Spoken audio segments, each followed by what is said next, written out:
ಎಲ್ಲರಿಗೂ ನಮಸ್ಕಾರ. ನಾನು ನಿಮ್ಮ ಚೆನ್ನ. ಈ ಒಂದು ವಿಡಿಯೋದಲ್ಲಿ ಗಣರಾಜ್ಯೋತ್ಸವದ ಸುಂದರ ಕನ್ನಡ ಭಾಷಣ ನೋಡ್ತೋಣ. ಈ ಒಂದು ಭಾಷಣ ಅಂತಕ್ಕಂಥ ಇಷ್ಟವಾದ್ರೆ ಒಂದು ಲೈಕ್ ಅನೇಕ ವಿಡಿಯೋ ಪ್ರೋತ್ಸಾಹ ತುಂಬಾ ಸಿಗುತ್ತೆ.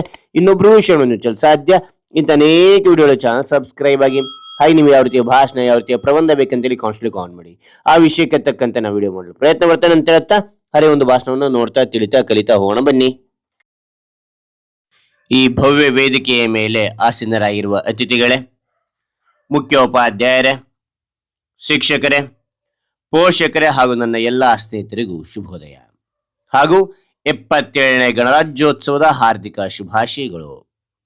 ಇಂದು ಜನವರಿ 26, 2026, ಆಗಸ್ಟ್ 15, 1947ರಂದು ನಮಗೆ ಸ್ವಾತಂತ್ರ್ಯ ಸಿಕ್ಕರೂ ಜನವರಿ 26, 1950ರಂದು ಸಂವಿಧಾನ ಜಾರಿಗೆ ಬಂದು ಭಾರತವು ಗಣರಾಜ್ಯವಾಯಿತು. ಈ ದಿನ ನಮ್ಮ ದೇಶಕ್ಕೆ ನಿಜವಾದ ಆಡಳಿತಾತ್ಮಕ ಶಕ್ತಿ ದೊರೆಯಿತು.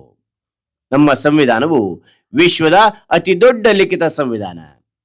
ಇದರ ಶಿಲ್ಪಿ ಡಾಕ್ಟರ್ BR ಅಂಬೇಡ್ಕರ್ ಅವರನ್ನು ನಾವು ಸ್ಮರಿಸಬೇಕು. ಜಾತಿ, ಮತ, ಭಾಷೆ ಭೇದವಿಲ್ಲದೆ ಎಲ್ಲರೂ ಸಮಾನರು ಎಂದು ಸಾರಿದ ಮಹಾನ್ ಗ್ರಂಥವೇ ನಮ್ಮ ಸಂವಿಧಾನ.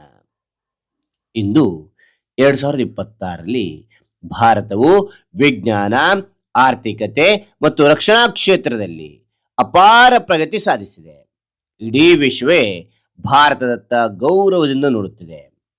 ವಿದ್ಯಾರ್ಥಿಗಳಾದ ನಾವು ಹಕ್ಕುಗಳ ಜೊತೆಗೆ ಕರ್ತವ್ಯಗಳನ್ನು ಪಾಲಿಸಬೇಕು. ಚೆನ್ನಾಗಿ ಓದಿ ದೇಶದ ಅಭಿವೃದ್ಧಿಗೆ ಕೈ ಜೋಡಿಸಬೇಕು. ಪರಿಸರವನ್ನು ರಕ್ಷಿಸಬೇಕು ಮತ್ತು ಎಲ್ಲರೂ ಒಂದಾಗಿ ಭಾರತೀಯರಾಗಿ ಬದುಕಬೇಕು. 2047ರಲ್ಲಿ ಸ್ವಾತಂತ್ರ್ಯದ 100 ವರ್ಷಗಳ ಸಂಭ್ರಮದಲ್ಲಿ ಭಾರತವನ್ನು ವಿಶ್ವಗುರುವನ್ನಾಗಿ ಮಾಡುವ ಜವಾಬ್ದಾರಿ ನಮ್ಮ ಮೇಲಿದೆ. ಬನ್ನಿ, ಸುಂದರ, ಸ್ವಚ್ಛ ಮತ್ತು ಬಲಿಷ್ಠ ಭಾರತವನ್ನು ಕಟ್ಟೋಣ ಎಂದು ತಿಳಿಸಿ ನನಗೆ ಮಾತನಾಡಲು ಅವಕಾಶ ನೀಡಿದ ಎಲ್ಲರಿಗೂ ಧನ್ಯವಾದಗಳು. ಜೈ ಅಂಬೇಡ್ಕರ್, ಜೈ ಸಂವಿಧಾನ, ಜೈ ಹಿಂದ್, ಜೈ ಕರ್ನಾಟಕ ಮಾತೆ, ವಂದೇ ಮಾತರಂ. ಹಾಗಾದರೆ ಈ ಒಂದು ಭಾಷಣ ಅಂತ ಇಷ್ಟವಾದ್ರೆ ಒಂದು ಲೈಕ್ ಅನೇಕ ವಿಡಿಯೋ ಪ್ರೋತ್ಸಾಹ ತುಂಬ ಸಿಗುತ್ತೆ. ಇನ್ನೊಬ್ರಿಗೂ ಶೇರ್ ಸಾಧ್ಯ ಇಂಥ ಅನೇಕ ವಿಡಿಯೋ ಚಾನಲ್ ಸಬ್ಸ್ಕ್ರೈಬ್ ಆಗಿ. ಮತ್ತೊಂದು ಹೊಸ ವಿಷಯದೊಂದಿಗೆ ಮತ್ತೊಂದು ಹೊಸ ವಿಡಿಯೋದಿಂದ ಭೇಟಿ ಆಗ್ತೇನೆ. Thank you for watching. Bye.